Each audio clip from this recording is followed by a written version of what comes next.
Muy buenas noches, hermanos y amigos que nos miran hoy miércoles en este programa Conexión. Les damos la bienvenida y nos sentimos muy contentos en esta noche porque tenemos hoy a Alma y tenemos un invitado especial al pastor Néstor Torres de la Iglesia Bautista Western Pines. Pastor. Bueno, agradecido con ustedes por la invitación. Espero que este tiempo sea un tiempo de bendición en donde podamos compartir algunas experiencias y buscar también el consejo de la palabra del Señor. Agradecidos y que Dios les bendiga a cada uno de ustedes que nos están viendo. Amén. Así es. Es un gusto para nosotros tenerlo, pastor. Gracias por acompañarnos. Así es que, ¿qué les parece si comenzamos? Bueno, ¿qué les parece si comenzamos con el tema que teníamos preparado para este miércoles? Como saben, nosotros comenzamos con el año con un lema, y el lema es siendo y haciendo discípulos. Entonces, este tema ya lo hemos venido tratando por varios miércoles, y pues ahora continuamos. ¿Cuál es el tema, hermano? A ver, compártanos. Pues muy bien, el tema que vamos a estar desarrollando tiene por lo menos dos enfoques. Número uno, tiene un enfoque acerca del discipulado, lo que estaba diciendo, siendo y haciendo discípulos, y también la manera en cómo podríamos ayudar a desarrollar una iglesia que empieza desde cero. El enfoque va a estar dirigido hacia esa temática. Exacto. Y espero que podamos tener un tiempo ameno. Bueno, como yo creo que todo creyente conoce el pasaje de la Gran Comisión, y recordando las palabras de Jesús, ¿verdad? Nos deja muy claro que ese es el propósito de la iglesia, ¿verdad? Así es que vamos a arrancar con la primera pregunta para el hermano, y la pregunta es, ¿por qué cree que la iglesia nos cuesta tanto cumplir con este mandato? Yo creo que, retomando la idea de Mateo 28, hay al menos 4 aspectos que a la iglesia le falta. Y número 1 es la disponibilidad. Número 2 es que la iglesia no ha entendido lo que es el principio de adoración. Número 3 es la falta de sumisión. Y número 4 es la falta de obediencia. Me gustaría que vayamos un momento a Mateo 28 para poder desarrollar un poquito esto que acabo de comentar. Mateo 28 dice lo siguiente, y voy a leer el verso 16 hasta el 19, y vamos a leerlo de esta manera. El texto dice: pero los 11 discípulos se fueron a Galilea, al monte donde Jesús les había ordenado. Y cuando le vieron, ¿qué hicieron? Le adoraron. Pero algunos dudaban. Y Jesús se acercó, les habló diciendo: toda potestad me es dada en el cielo y en la tierra. Por tanto, id y haced discípulos a todas las naciones, bautizándolos en el nombre del Padre y del Hijo y del Espíritu Santo. Yo creo que uno de los problemas mayores que a veces tenemos con cumplir la Gran Comisión es en no identificar de manera correcta lo que es el evangelismo y lo que es el discipulado. El evangelismo tiene que ver con proclamar a Cristo, proclamar su muerte, proclamar su sacrificio, su resurrección, proclamarlo como el único medio de salvación para que los hombres puedan ser justificados.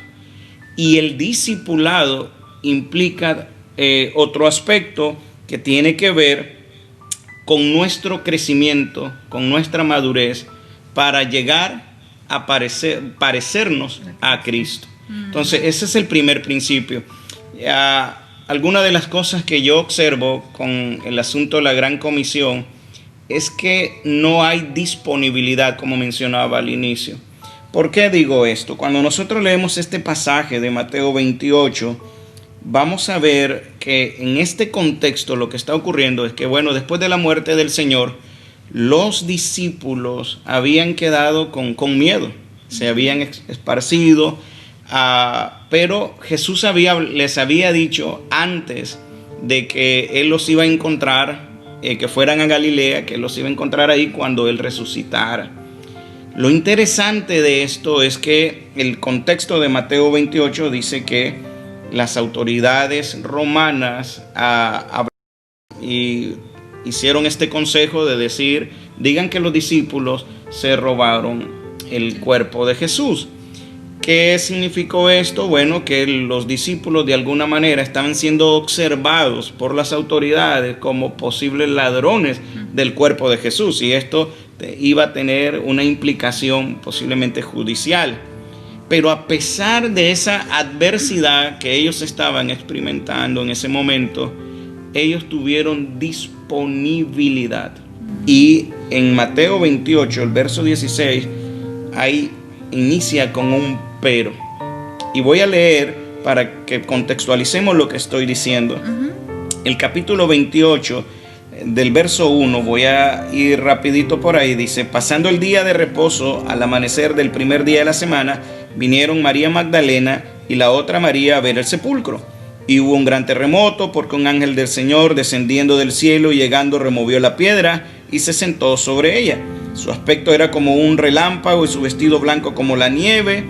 Y de miedo de él, los guardas temblaron y se quedaron como muertos. Mas el ángel respondiendo dijo a las mujeres: no temáis, porque yo sé que buscáis a Jesús, el que fue crucificado. No está aquí, pues ha resucitado, como dijo. Venid, ved el lugar donde fue puesto el Señor.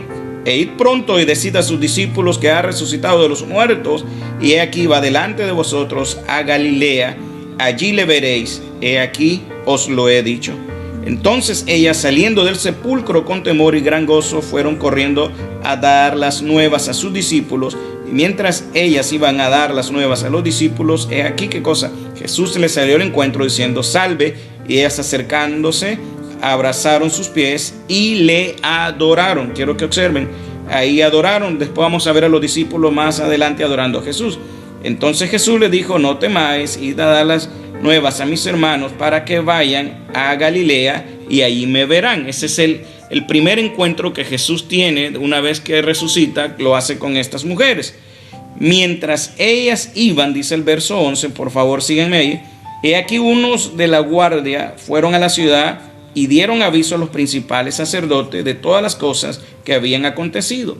Y reunido con los ancianos y habido consejo, dieron mucho dinero a los soldados. ¿Para qué? Diciendo: decid vosotros, sus discípulos vinieron de noche y lo hurtaron, estando nosotros dormidos. Y si esto lo oyere el gobernador, nosotros le persuadiremos y os pondremos a salvo. Y ellos, tomando el dinero, hicieron como se les había instruido. Este dicho se ha divulgado entre los judíos hasta el día de hoy. Observen el contexto. Los discípulos están siendo señalados, acusados de haber robado el cuerpo de Jesús. Sin embargo, el verso 16 aparece este maravilloso pero. Pero los 11 discípulos se fueron a Galilea, al monte donde Jesús les había ordenado. En Mateo 26:32, 2 capítulos antes, Jesús les dice: cuando yo muera y resucite, ustedes tienen que ir ahí. Ese pero para mí de Mateo 28:16 es un pero de disponibilidad de los discípulos en obedecer, en este caso, la orden de lo que Jesús había dicho. Ustedes vayan a Galilea, ahí van a ser instruidos de lo que van a hacer posteriormente. Lo interesante con esta disponibilidad de ellos, que quiero abordar un poquito más esto, es que los discípulos no eran personas extraordinarias, no eran personas superdotadas, no eran personas inteligentes, eran personas comunes y corrientes como cualquier otro ser humano. pero ellos tuvieron esa disponibilidad. Isaías en el capítulo 6, verso 8, dice: heme aquí, envíame a mí. Ahí estaban ellos, estando disponibles para nuestro Señor Jesús. Es la primera causa por la que yo creo que a veces no podemos cumplir con la gran comisión, porque no estamos disponibles. O sea que sí tenemos personas en la iglesia, sí hay líderes, sí hay de todos los puestos, pero no está ese deseo de... No están todos disponibles. O el deseo no es genuino. O el deseo no es genuino, o no todos quieren estar disponibles para cumplir con esta gran comisión. Entonces, esto es interesante. Qué lindo sería de que todos estuviéramos disponibles para cumplir la gran comisión. La iglesia crecería. La iglesia, desde luego, crecería. Hermano, ¿qué piensa usted de las personas que dicen: oh, pues el hermano fulano tiene el don de evangelizar? A ver, este es un problema, pues lo vamos a ver más adelante. En Efesios se habla de que el evangelismo sí es un don, está incluido dentro de los 5 ministerios importantes: el de apostolado, el de profeta, el de evangelista, el de pastor y maestro. Ahora, yo lo observo de esta manera. Hay personas que cuando oran pareciera que nos llevan al mismo cielo. Son personas que de pronto tienen este don de la oración, ¿no? Sin embargo, todos somos llamados a orar. Claro. Sí, porque es hablar con Dios. Es hablar con Dios. Del mismo modo, tiene que ocurrir con este aspecto del evangelismo. Es cierto, hay personas que quizás Dios, en su gracia soberana, derramó este don, quizás el don de la elocuencia, el del poder hablar, el poder utilizar palabras dadas por el Espíritu Santo para persuadir a un pecador. Pero eso no invalida el hecho de que todos como iglesia estamos llamados a cumplir con esta comisión. Y quiero decirles algo: cuando nosotros leemos esta porción, creemos que solamente fue delegada en los 11 discípulos. El texto dice: pero los 11. En realidad, algunos comentaristas creen que no solamente estaban los 11 ahí. Se cree que cuando Jesús anuncia la gran comisión, habían transcurrido alrededor de 30 a 35 días después de su resurrección. Jesús estuvo apareciéndose durante 40 días. Entonces, se cree que aquí estaban las 500 personas cuando Pablo habla de ellos, creo que es en Corintios, que Pablo dice: se me apareció a mí como el último, y habla de que se apareció también a 500 personas. Entonces, el enfoque no era solamente para los 11, era también para todos los discípulos de Jesús. Ahora, hay un segundo aspecto que yo les mencionaba, que tiene que ver por qué no nos es tan difícil cumplir la gran comisión. Y es el efecto de que no somos adoradores. Miren qué interesante. Voy a leer lo que dice el texto. El verso 17 dice: y cuando le vieron, ¿qué cosa? Le adoraron. Le adoraron. No se puede servir a Dios si primero no lo adoramos. Este es un principio que yo creo que está ahí de forma clara en Mateo 24. ¿Por qué ellos adoraron? Porque reconocieron el poder de Jesús, de haber tomado su propia vida, ponerla y después resucitar de entre los muertos al tercer día. Claro. Ellos reconocieron la omnipotencia de Jesús. Ellos lo reconocieron como Dios. Ante nadie más podían postrarse sino ante el mismo Dios. Eso les lleva, una vez que adoran, miren qué interesante, una vez que ellos entran en esa dimensión de adoración, después de eso es que Jesús le da la orden, no antes. Primero adoraron y luego les da la orden. Ese, a mi juicio, ese es un segundo aspecto del por qué a veces no cumplimos con todo lo que la Gran Comisión demanda. Un tercer aspecto que creo que nos hace falta es la obediencia. Esto de la Gran Comisión no es algo que si puedo o que si en algún momento lo hago, no. Esto es un mandato. ¿Y quién es el que está dando el mandato? Jesús. Es Jesús. ¿Y Jesús es quién? Jesús es Dios. Entonces, en el ejército se dice que cuando un alto mando del ejército da una orden, se obedece. La orden no se discute. Entonces, esto no se trata de lo que nuestra hermana Alma decía, de que algunos dicen, bueno, es que yo no tengo el don de evangelizar. Es que no tienes que tener el don. Es una orden y de alguna u otra manera hay que hacerlo, hay que cumplir con este mandato siendo obediente. Ahora, quiero que piensen en esto. Una persona va a ser obediente únicamente cuando está disponible. Y también una persona va a ser obediente cuando ha experimentado esa adoración, esa intimidad con Dios. Entonces, a mi juicio nos falta a veces el sentido de adorar. Y otro aspecto que yo creo que es la falta de sumisión. Sí. No nos sometemos a la autoridad de Cristo. Los discípulos se sometieron a lo que Jesús dijo: id y haced discípulos a todas las naciones, bautizándolos en el nombre del Padre, del Hijo y del Espíritu Santo.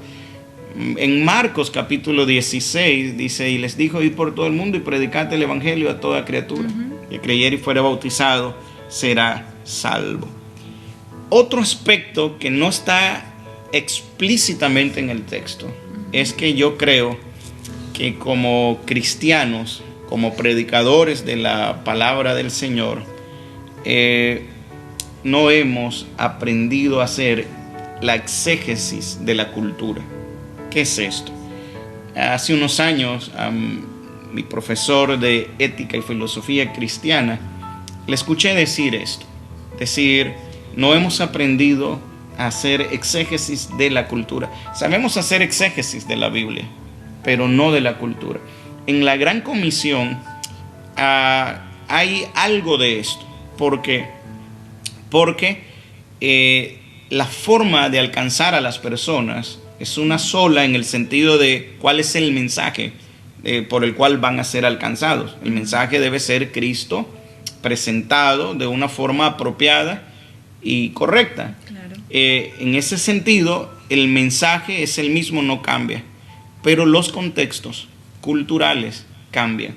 Por ejemplo, no es lo mismo evangelizar a un testigo de Jehová que a un musulmán. Claro. No es lo mismo evangelizar a una persona que practica el ocultismo a alguien que es un ateo o un agnóstico. O sea, eso nos lleva a que tenemos que aprender a estudiar de alguna manera las cosmovisiones de las personas fuera de nuestro contexto eclesiástico. Entonces, y otro aspecto que yo observo es que las iglesias, lamentablemente, nos hemos acostumbrado y nos hemos conformado con el acto de la profesión de fe nada más. Y hemos descuidado el verdadero sentido de la Gran Comisión. La Gran Comisión no está limitada a una profesión de fe. La Gran Comisión trasciende, como decía al inicio, bueno, ¿qué es el evangelismo? ¿Qué es el discipulado? La Gran Comisión trasciende hacia llevar a la persona a una madurez espiritual de tal modo que se parezca a Cristo. Ese es el objetivo de lo que nosotros buscamos. Y obviamente, pues si hacemos esto, yo creo que vamos a tener de alguna forma cierto éxito. Quiero que observen algo. Durante esta pandemia, los templos han estado cerrados. Sí. Y la pregunta es, al estar cerrados los templos, ¿de qué forma podemos alcanzar a las personas que no tienen a Cristo? Pues bueno, gracias a Dios, Dios nos ha provisto de recursos como este que tenemos ahora en este espacio, de seguir hablando acerca de Él, acerca de su obra y todo lo que hace. Entonces, tenemos que utilizar los recursos disponibles que Dios nos ha dado. Así que yo creo que esto es algo que tenemos que considerar, una vez más, estar disponible, ser adoradores, ser sumisos y ser obedientes.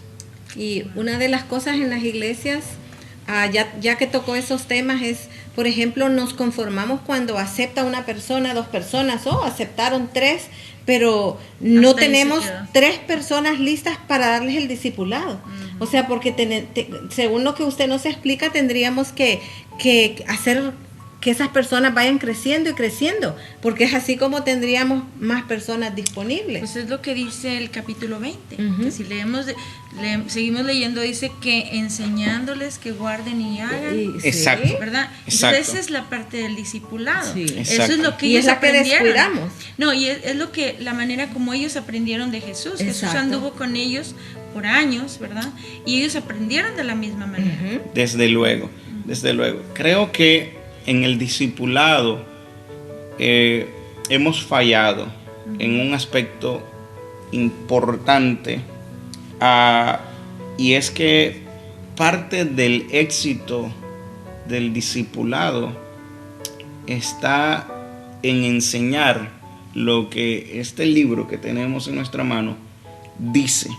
Es decir, nosotros tenemos que enseñar la palabra del Señor de tal manera que podamos llevar al pecador a un entendimiento de que está destituido de la gloria de Dios, que no hay ningún tipo de mérito en él y que necesita de esta gracia. Una vez que realmente conoce a Jesús, la persona va a tener el deseo de querer aprender. Pero cuando examinamos la Biblia, observamos, por ejemplo, a Felipe con el etíope, y este hombre estaba leyendo una porción del profeta Isaías, y estaba leyendo y no entendía. ¿Qué ocurrió? Ahí hubo un discipulado. ¿Qué hizo Felipe? Se detuvo ¿para qué? Para enseñarle las escrituras, explicarle, tomar tiempo. El conocimiento de la palabra del Señor no solamente es cognitivo, trasciende el conocimiento cognitivo, tiene que ver con la experiencia de la vida cristiana. Claro. Y es importante que retomemos lo que hacían nuestros hermanos en la antigüedad. Tenemos que aprender a desarrollar convicciones en los discípulos, porque es lo único, y obviamente las convicciones bíblicas es lo único que va a hacer que ellos permanezcan. Jesús dijo: si permanecen en mi palabra, seréis verdaderamente libres, seréis mis discípulos, etcétera. Si me amáis, entonces cumplid con lo que yo les digo. Y eso tiene que ver con el asunto de la palabra del Señor. A mí me emociona mucho Mateo 13 con la parábola del sembrador. Oh, sí. Si ustedes observan la parábola del sembrador, ¿quién es el que dio fruto? El donde la palabra cayó en buena tierra. Y si me permiten, quiero que observen algo con esto que estoy diciendo en Mateo 13. Por favor, quiero que observen algo. La parábola todos la conocen. La parábola tiene un sentido de poner una realidad comparándola con algo. Entonces, el texto dice que del verso 3 dice: y les hablaba muchas cosas por parábola, diciendo: he aquí el sembrador salió a sembrar, y mientras sembraba, parte de la semilla cayó junto al camino, y vinieron las aves y la comieron. Pero cayó en pedregales, parte cayó en pedregales donde no había mucha carne, y brotó pronto, porque no tenía profundidad de tierra.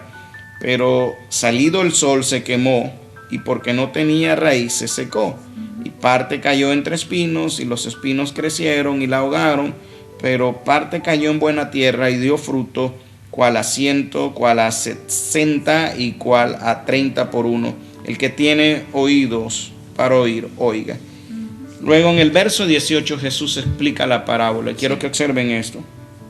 Oíd pues vosotros la parábola del sembrador. Cuando alguno oye, está haciendo referencia al verso 4 del capítulo 13, ahora en el 19 Jesús explicando, dice, cuando alguno oye la palabra del reino y no ¿qué? No la entiende. No la entiende. ¿Qué pasa? Viene el malo y arrebata. Y arrebata. Lo arrebata donde del corazón. De su corazón, sí. Observe algo, el que no entiende qué cosa, la palabra. O sea, que ha aceptado, pero no estudió nada, Y no solamente no hubo eso, alguien que le explicara. no hubo alguien que viniera y le diera el alimento espiritual. Cada persona que se convierte a Cristo empieza siendo un bebé. Sí. Todos somos un bebé. Todos necesitamos de alguien que nos diera la leche primero, para después empezar a comer la vianda. Pero esto tiene que ver con un sentido del entendimiento de la palabra. Entonces, esto es importante, ayudar a una persona que está recién convertido, pues ayudarle a entender lo que la palabra del Señor dice. Y observen el verso 20, dice, y el que fue sembrado en pedregales, este es el que oye la palabra. Observen otra vez. Y al momento la recibe con gozo. Y luego dice, pero no tiene qué cosa. Raíz en sí, sino que es de corta duración, pues al venir la aflicción o la persecución por causa de la palabra, luego tropieza. Aunque en este contexto está hablando de persecuciones que vienen por causa de la palabra del Señor, pero también la experiencia nos dice que muchas personas vienen al Señor Jesucristo por las razones equivocadas. Muchas personas vienen pensando de que cuando se acercan a Jesús, Jesús les va a resolver su problema económico. Sí. Hay personas que vienen a Jesús creyendo que Jesús los va a sanar de una enfermedad. O que Jesús va a resolverle el problema que tenga, cualquiera que sea. Y cuando entonces esto no ocurre, porque Jesús, aunque lo puede hacer, Jesús realmente lo que vino a hacer es buscar y salvar lo que se había perdido. El hombre estaba enemistado con Dios, el hombre estaba destituido de la gloria de Dios, el hombre pasó de vida a muerte por causa del pecado. Entonces, cuando las personas vienen a Jesús por las razones equivocadas, cuando llega el dolor y el sufrimiento, las personas se van. Pero tiene que ver, está asociado con la palabra. Sí. Entonces es la manera como presentamos a Jesús. Muchas veces tiene que ver con eso, de que muchas veces presentamos a un Jesús que resuelve problemas, que sana, pero no es la historia completa. Así es. O sea, él, como dice el pastor, él lo puede hacer, ¿verdad? Claro. Pero no es exactamente lo que uno les debe de presentar para que acepten a Jesucristo. Pero sí actualmente se da que si usted quiere resolver sus problemas económicos, venga a Jesús, ¿verdad? A mí si me quiere pasó trabajo. Exacto. ¿Te pasó? No, dice uno, a mí me pasó esto, Jesús me ayudó y encontré trabajo y allá viene la gente.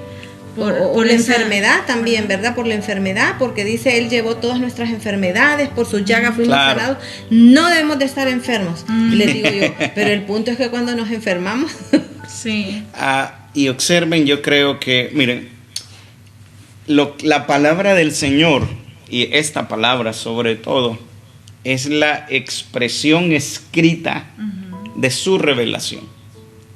Aquí en este libro está todo lo que Dios quiso que nosotros supiéramos de Él. Nada podría estar por encima de esta palabra. Ahora, esta palabra, Jesús dijo, el cielo y la tierra pasarán, pero mis palabras no pasarán. Es decir, que si enfocamos correctamente esta palabra en el corazón de una persona, entonces esa persona tiene que permanecer. Al final de esta parábola, después viene el que fue sembrado entre espinos, Este es el que oye la palabra, pero el afán de este siglo y el engaño de la riqueza ahogan la palabra y se hace infructuosa. Observen esto, este es al revés, más bien es el porque está ocupado con las cosas de la vida. Pero si tuviéramos un discipulado correcto, le ayudaríamos a esta persona a decir, todo tiene su tiempo. Jesús dijo, más buscar primeramente el reino de Dios y su justicia. Hay prioridades. Lo primero es lo primero. Sí. Y luego en el verso 23 dice, mas el que fue sembrado en buena tierra, todas las tierras eran iguales. Esto tiene que ver con otro aspecto. Este es el que oye y qué cosa.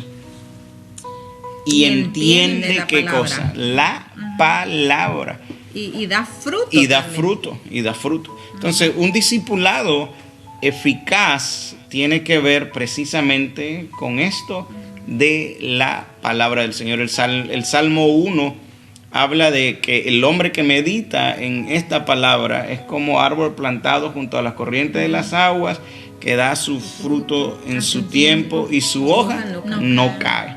Entonces tiene que ver con este elemento de la palabra del Señor. Tenemos que ser no lectores de la Biblia, tenemos que ser hacedores, estudiosos y hacedores de la palabra del Señor. Bueno, eso tiene que ver con la disciplina de la palabra.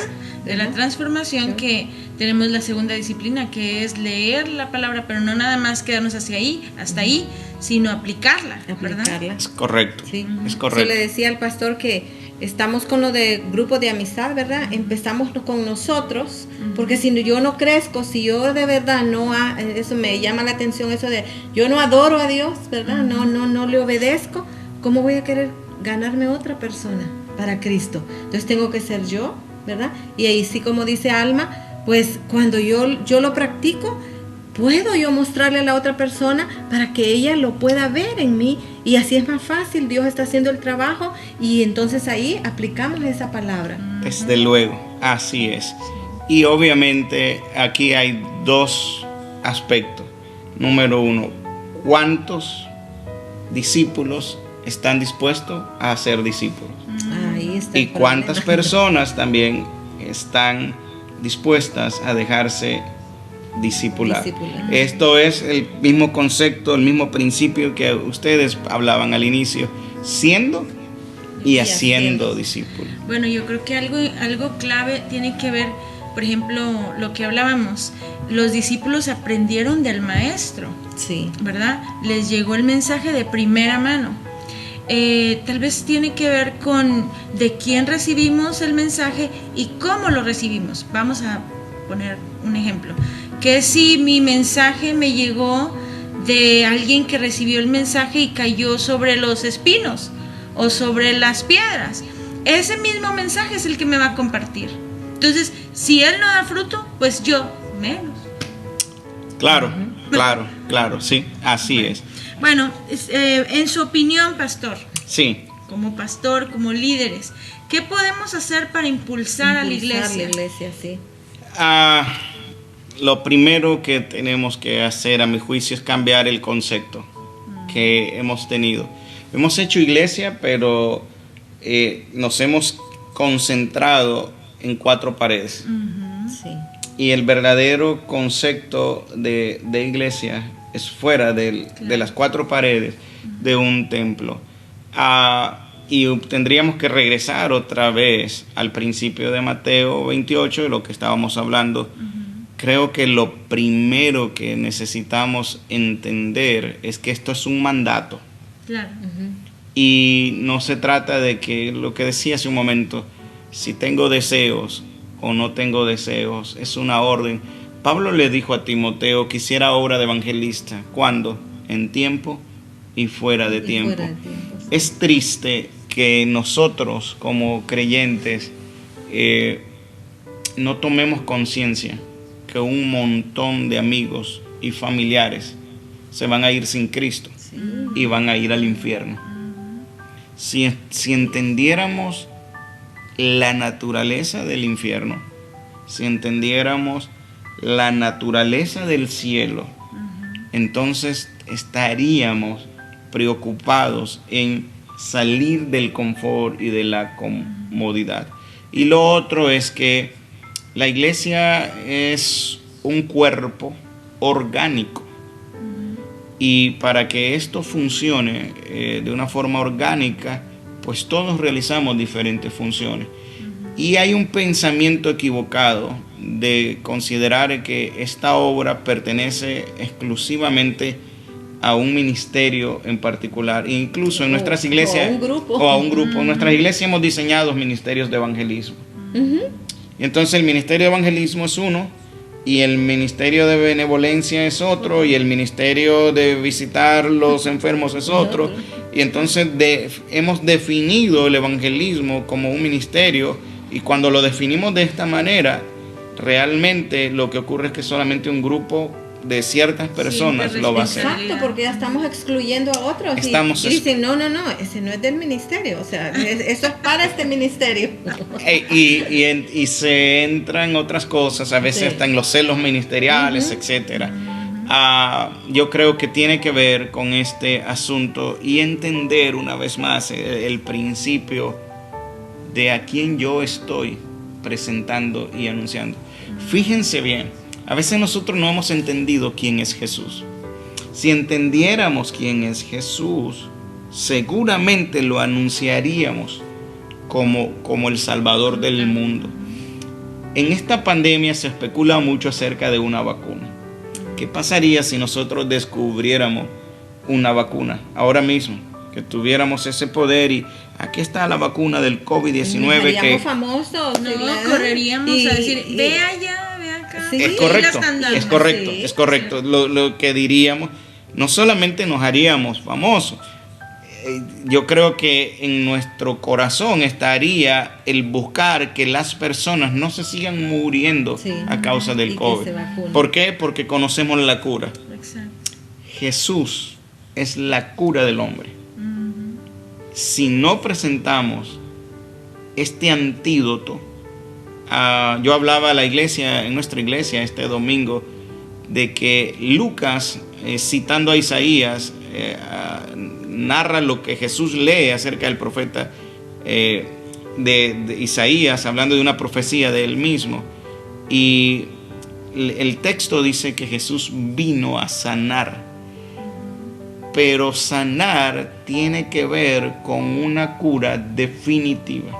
Si nosotros entendiéramos, wow, Jesús es la cura, estaríamos dispuestos, no tendríamos que estar llamando a las personas, hermano, usted quiere venir e ir y vamos a ir. No sería algo de un asunto de, vamos a programar el evangelismo un sábado a las 3 de la tarde, vamos a ir a tocar los apartamentos y vamos a hacer. ¿Sabe cómo funcionaba la iglesia primitiva? Hechos 5:42 dice que todos los días por el templo y por las casas no cesaban de enseñar y predicar a Jesucristo. Entonces tiene que ver con esto que estaba diciendo. Tenemos que volver al orgánico. ¿Sí? Exacto. Bueno, hermano, ¿qué estrategias tiene usted que nos pueda compartir que le han funcionado con éxito? ¿En su iglesia? Sí, como decíamos al inicio, parte de lo que íbamos a hablar tenía que ver con el discipulado y con el asunto de la plantación de iglesia. En mi experiencia he tenido la bendición de trabajar prácticamente en 2 plantaciones de iglesia. Una de ellas, la primera experiencia que tuve, estaba muy joven, fue en Nuevo Laredo, México. Yo no soy mexicano, pero amo México porque aprendí mucho de la costumbre y la cultura mexicana. Ahí estuve trabajando 4 años y luego entonces empecé un trabajo de plantación de iglesia en nuestra iglesia. ¿Pero cuáles estrategias hay que usar? Yo decía este domingo en nuestra iglesia de que cuando alguien tiene una necesidad física, material, y no estoy hablando de la teología de la prosperidad, porque no comparto esta teología, pero aquí hay un principio bíblico. A veces hay personas que están pasando necesidad. Y cuando la persona está pasando necesidad, lo que ocurre es que nosotros nos volvemos muy espirituales. Le decimos, oh, voy a orar por ti. Y no le ayudamos. Y no le ayudamos. Entonces, yo he dicho esto otras veces. ¿Sabes qué? La persona no quiere que ores por él. Lo que la persona quiere es que le lleves un pedazo de pan si es que tiene hambre.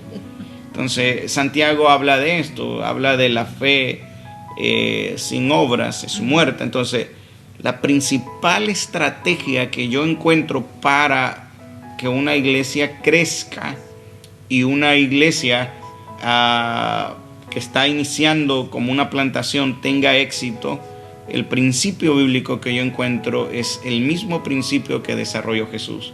¿Cuál era? El principio de la compasión. La Biblia dice que cuando Jesús miraba a las multitudes, tenía compasión de ellas. Sí.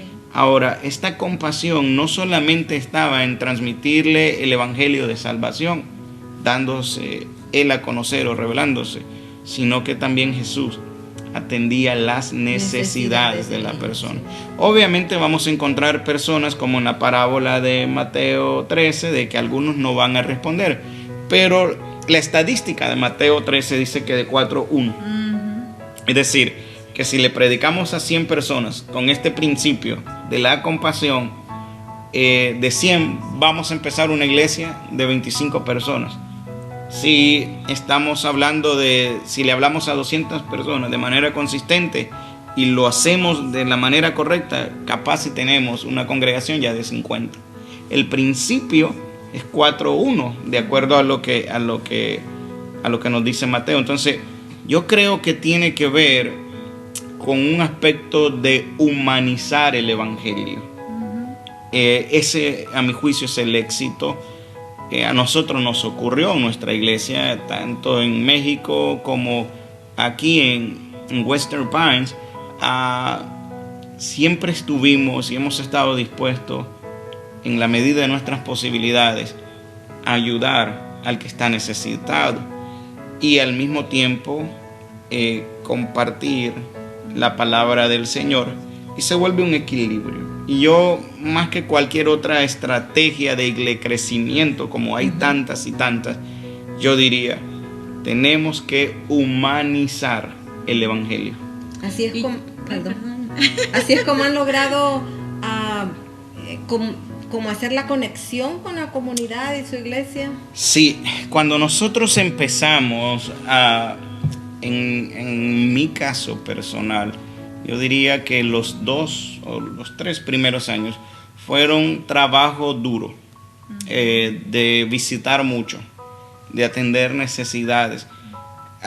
Y con esto no es que estamos comprando a las personas, no. Lo que estamos haciendo es atendiendo una necesidad. Y las personas se sienten importantes cuando alguien le dedica tiempo. Creo que el tiempo es un factor clave.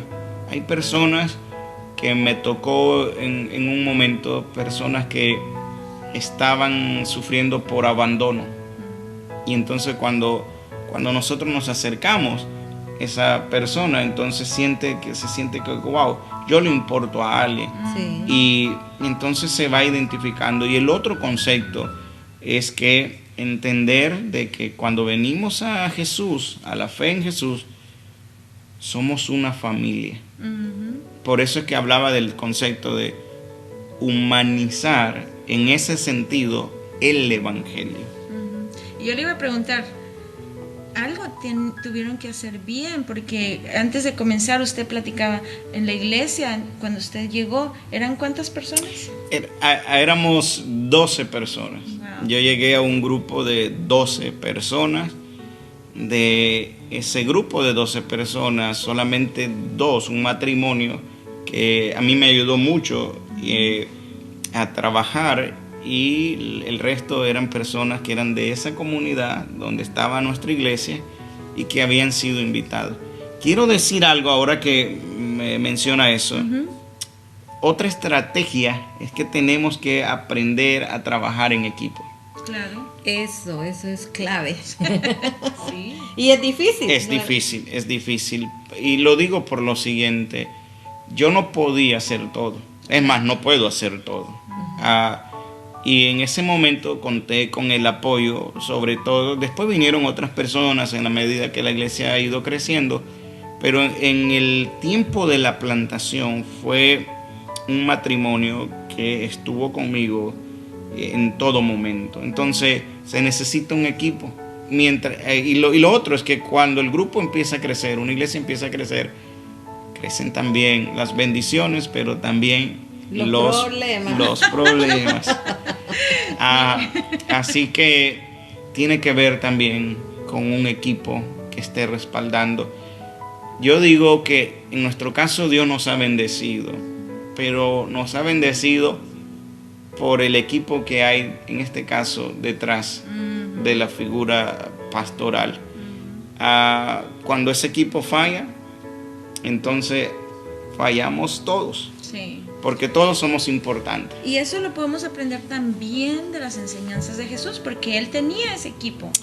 Primeramente tenía los 12, pero también vemos que Él tenía, por ejemplo, cuando envió a sus discípulos, envió a los 12, pero también envió a 70, envió a 120, que estaban, saliendo a compartir el mensaje, vamos a decir. Y vemos que también es necesario capacitar a ese equipo. Desde luego, eso es clave, el capacitar. ¿Por qué? Porque el apóstol Pablo decía que le decía a Timoteo: debes de presentarte como obrero que no tiene de qué avergonzarse. Y sí, y la mayor capacitación, aparte de los diferentes cursos que existen de capacitación, es la comunión personal con el Señor. Tiene que ver con el principio de la preparación personal. Debemos de sacar tiempo para prepararnos con el Señor, no solamente en el estudio de las Escrituras, sino también en la oración y practicar lo que ustedes decían, parte de las disciplinas espirituales. Comunión con Dios, ¿verdad? Porque muchas veces es ahí donde Él nos dice qué vamos a hacer, qué es el siguiente paso, ¿verdad? Así es. En el concepto que se desarrolla en Líderes Transformadores, se habla de una comunidad visionaria. Y se habla del trabajo de equipo. Entonces, sí, tiene parte del éxito, tiene que ver con esto. Y lo otro tiene que ver con un principio de fe. Saber de que si usted fue llamado a trabajar en una plantación de iglesia, usted tiene que tener fe. Y yo con esto no voy a dar un consejo, voy a simplemente compartir mi experiencia. Cuando Dios me llama al ministerio pastoral, yo estaba trabajando, tenía un pequeño negocio y de eso era a lo que yo me dedicaba. Cuando empiezo a trabajar para el Señor, obviamente estaba en los dos lados, pero el sostén de mi familia venía de esta parte. Y un día iba a haber un cliente y alguien de nuestra iglesia, que en ese momento no era una iglesia formal como lo es ahora, me llamó. Y mientras yo iba a ver a mi cliente, decidí regresarme porque algo vino a mi corazón. O eres pastor o eres negociante. O eres pastor o eres negociante. Cuando llegué a mi casa, después de haber ido a visitar a esta familia, había una familia que estaba pasando necesidad, en el mismo momento en que uno de mis mejores clientes me llamó para irlo a ver. Decidí ir a ver a esta familia, llamé al cliente y le dije: no puedo ir ahora, voy a ir mañana. Y recuerdo que subí al freeway y iba con esta inquietud: ¿o eres pastor o eres negociante? ¿O eres pastor y eres negociante? Y yo admiro a los pastores que son bivocacionales, porque wow, yo admiro eso. Pero en mi caso, yo tomé la firme convicción, en ese tiempo no era una iglesia, la iglesia ni siquiera me sostenía, de decir: me voy tiempo completo para trabajar para el Señor. Y en mi casa me dijeron, bueno, ¿y de qué vamos a vivir? ¿Qué vamos a comer? Y yo dije, bueno, si Dios me está llamando, Dios nos va a sostener. Claro. Si no nos está llamando, si no me está llamando, este es el error más grave de mi vida. Tiene que haber un elemento de fe, porque en la medida que una iglesia va creciendo, si queremos tener el concepto de una iglesia tradicional, una iglesia va a necesitar eventualmente un templo más grande, porque muchas cosas ocurren en ese trayecto. Se sufre al inicio. En la comunidad donde estábamos, cuando se plantó nuestra iglesia, en 2 o 3 ocasiones llegó la grúa y se llevó unos carros porque estaban mal estacionados y eran visitas. Y entonces no. Ni siquiera teníamos la economía en aquel entonces, y lo poco que habíamos ahorrado de economía, tuvimos que ir y pagarlo para sacar los carros que se habían llevado. Pero ahí fuimos y hemos utilizado este elemento de fe, de saber de que, bueno, esta es la obra del Señor. Si el Señor esto es lo que quiere, esto es lo que vamos a hacer. Y hemos utilizado este principio de fe. Hay un principio de fe, de creerle al Señor, que el Señor está detrás de nosotros respaldándonos. Si no fuera así, entonces no lo haríamos. Como la iglesia en general, el grupo grande, el cuerpo de Cristo, ¿usted ve que estemos cumpliendo con la gran comisión, con la tarea que Jesús nos dejó? Yo creo que sí. Creo que esta pandemia ha reenfocado el concepto de iglesia con respecto al asunto de la gran comisión. En las últimas 2 décadas se estuvo predicando un evangelio distorsionado, en donde lo que se estaba predicando era un evangelio antropomórfico, es decir, el hombre hablándole al hombre, exaltando al hombre, exaltando a la persona del hombre. En este tiempo creo que esa dinámica o esa mal dinámica de mensaje ha cambiado. Creo que muchas iglesias están regresando a predicar un evangelio confrontativo con el pecador. Muchas iglesias han regresado a predicar mensajes de los últimos tiempos, de la venida de Cristo. Y de alguna u otra manera, a nivel colectivo, hablando de iglesias como tal, sí, Dios ha levantado muchos siervos, muchas iglesias a través de las redes sociales lo están haciendo. Pero creo que nos falta llegar al estándar que Jesús estableció. Y ese estándar lo vemos bien claro en el libro de los Hechos. Creo que estamos en esa dirección de volver a ese principio como lo hacía la iglesia primitiva.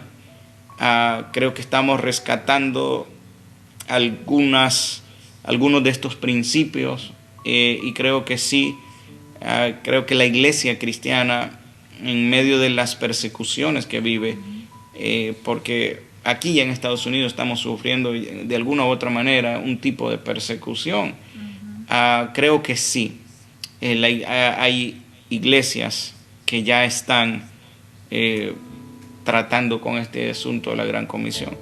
Otras, desde luego, van a seguir igual. Algunas van a cerrar. Y van a cerrar porque se falló en 2 cosas. En el elemento del discipulado y en entender de quién es Jesús.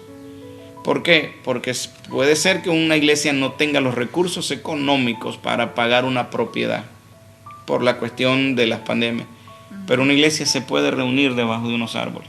Claro. Una iglesia puede ir a un parque, y o sea, eso es la iglesia realmente.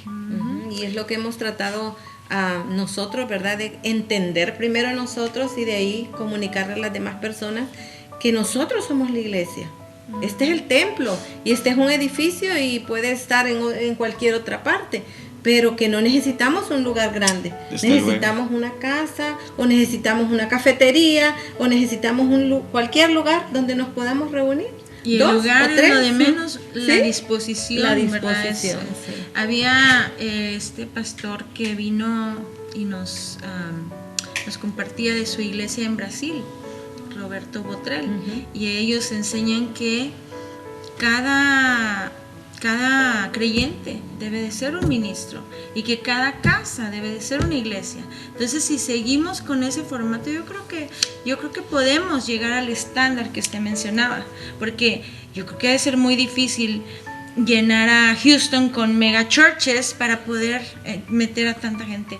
Es difícil. Y caemos una vez más en el asunto del discipulado. ¿Cuál era el principio de Jesús? Jesús tenía multitudes, pero terminaba con 12. Y de esos 12 tenía un núcleo de 3. De 3. Y ahí él compartía. Tenemos que aprender a desarrollar buenos discípulos. Y la pregunta sería, ¿cada cuánto llegan a nuestras iglesias o alcanzamos, más bien no que lleguen, sino que alcanzamos a través de la predicación del Evangelio, personas que la vemos crecer con una conversión genuina, de tal manera que vemos su madurez gradualmente? Decimos, wow, este es un creyente realmente genuino.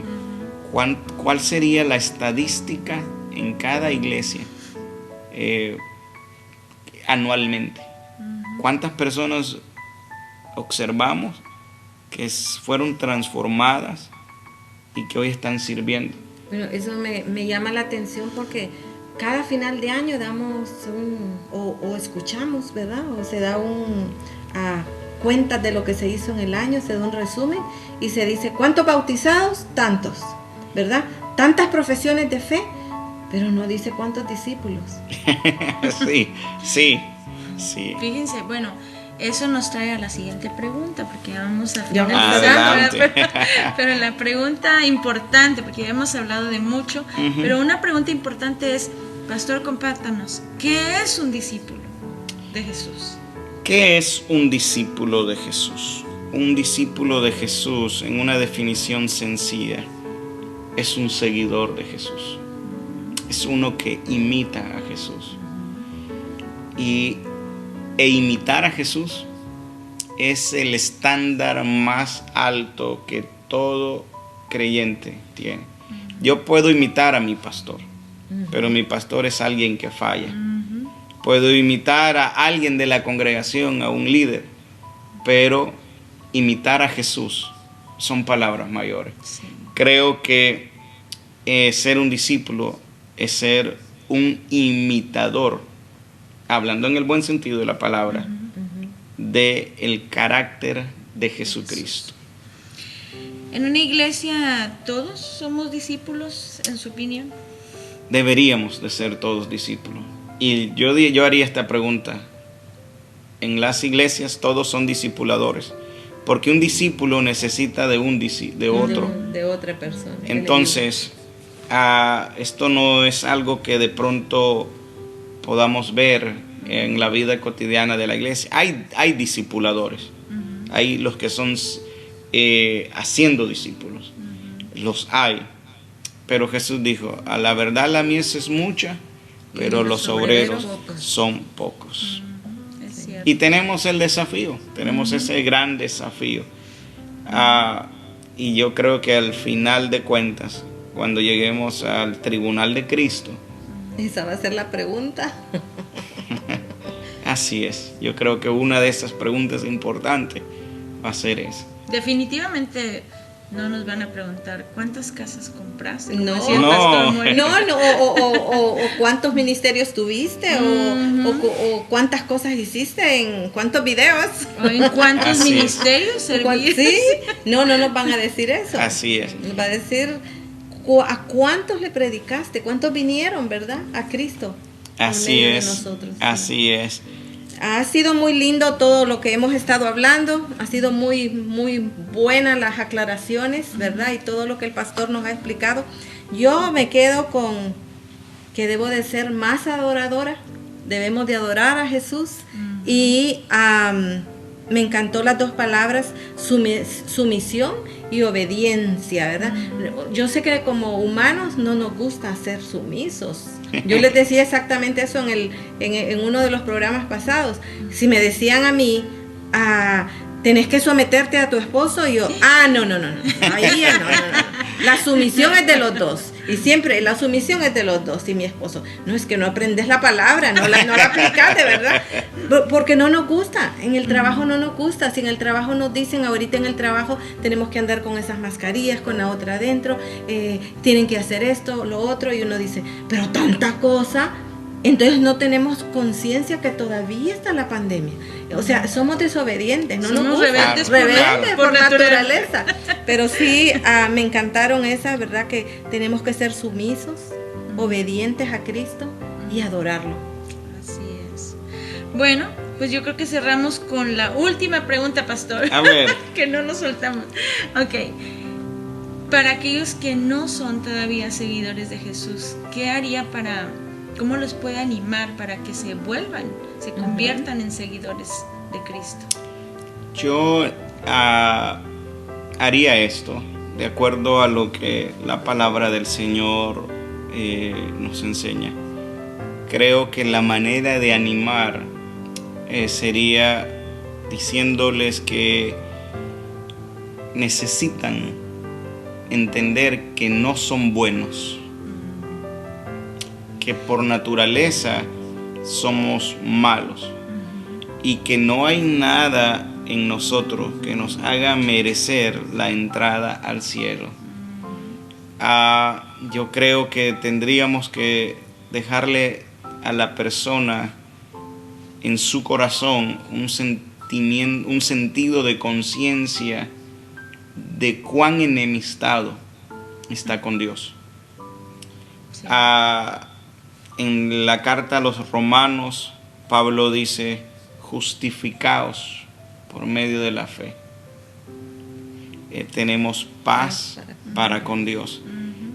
Yo le diría a una persona, si sabes que te aprecio mucho, pero tienes un serio problema, y tu problema se llama Dios. Estás enemistado con Dios.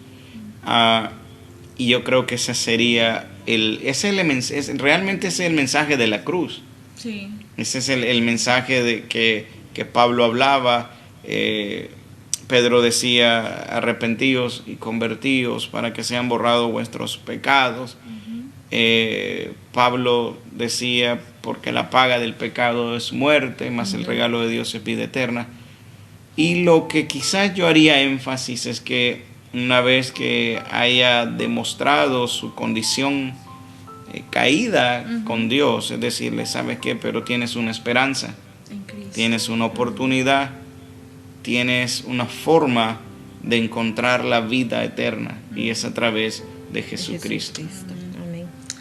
Bueno, pues yo creo que no nos queda más que despedirnos. Pastor, muchas gracias por estar con nosotros. Gracias a ustedes. Por compartirnos, por venir y pasarse aquí un ratito con nosotros. Gracias. Una vez más, gracias por invitarme. Ha sido muy lindo esta experiencia. Un saludo, un abrazo también a los miembros de su congregación. Claro. Así que muy contentos de estar aquí con ustedes. Que Dios los bendiga también. Reciban un saludo de nuestra iglesia. Bueno, muchísimas gracias y muy buenas noches. Buenas noches. Buenas noches.